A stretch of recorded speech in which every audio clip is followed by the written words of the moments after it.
شیر مادرتان، شیر مادرتان مردم پشتون زنده باد، مردم پشتون زنده باد، مردم پشتون زنده باد. من کابلی بچه هستم، یک روز به قرآن اگه طالب توهین کنم، یک دقیقه اگه توهین کنم به قرآن، از جیل شما مردم ما شناختم.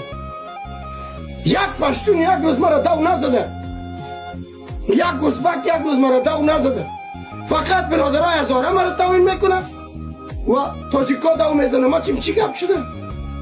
هیچ نمیفهمم که ما از کی هستم. ما بنده خدا هستم، نه بنده شما. امت رسول الله هستم، ما نه بدریس حکومت شما. چی خوردین شما؟ ها؟ به قرآن شرم میاد که ما بگویم از قوم شما هستم. برشان سلام میدی که کار در جگرت میزنه، میگی خوب هستی که مشت دماغت میزنه.